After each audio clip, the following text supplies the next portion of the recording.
नयन को चढ़ गई है जिद और जान पड़ गई है खतरे में। सारे घर में भागती फिर रही है अपने आप को बचाने के लिए। नयनतारा सीरियल के आने वाले एपिसोड में आप सबको देखने को मिलने वाला है कि नयन अपनी ज़िंदगी को, अपनी जान को बचाने के लिए घर में छुपती फिर रही है, क्योंकि जो लता माँ है उसने उसको घर से बाहर भेजने के लिए या फिर एक तरह से पागल खाने भेजने के लिए एक छोटी सी साजिश जो है वो रच दी है।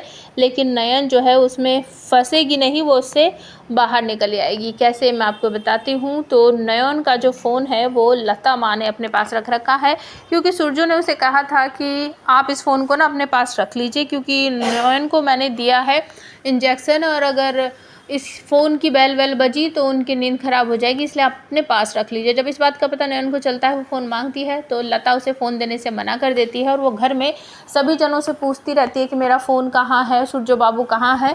तो सब यही कह देते हैं कि सूरजो बाहर गया है और तुम्हारा फ़ोन लता के पास है। तो जब वो फ़ोन मांगने जाती है, लता मना कर देती है कि मैं तेरा फ़ोन तुझे नहीं दूँगी, और आज तो तुझे इस घर से जाना ही पड़ेगा, और अगर तू मेरा खजाना मुझे ढूंढ के नहीं देगी ना तो तू भी मरेगी और सूरजो भी मरेगा।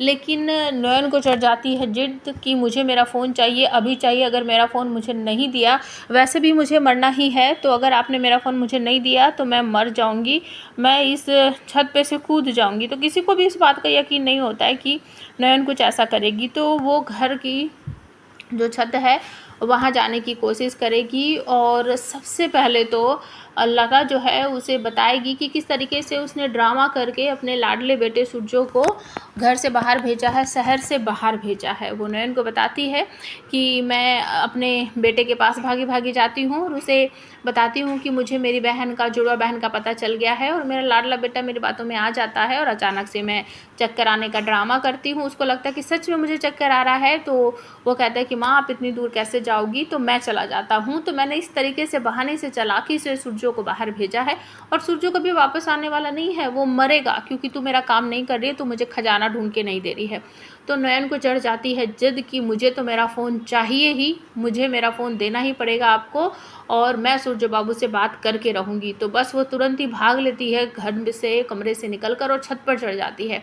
वहाँ जाकर खड़ी हो जाती है कि मुझे मेरा फ़ोन दो, सूरजो बाबू से मेरी बात करवाओ, नहीं तो मैं अभी नीचे कूद जाऊँगी। सारे घर वाले, मतलब कि बड़ी दादी, छोटी दादी, पीसी माँ, छोटोन, सारी जो घर की नौकर और सब वहाँ पर इकट्ठा हो जाते हैं, और नयन कहती है कि अभी के अभी मेरा फ़ोन ला कर दो मुझे, सूरजो बाबू से मुझे बात करनी है, नहीं तो मैं यहाँ से कूद जाऊँगी। तो नयन की बातों को सुन के सब घबरा जाते हैं। सबको पता ही है कि मैं सूरजो बाबू के लिए कुछ भी कर सकती हूँ, जहर भी खा सकती हूँ, नाक को अपने ऊपर भी ले सकती हूँ, तो क्या मैं यहाँ से नहीं कूद सकती? वैसे भी मैं मरने वाली हूँ, तो मैं यहाँ से कूदूँगी, नहीं तो मुझे मेरा फ़ोन ला कर दो, मुझे सूरजो बाबू से बात करनी है।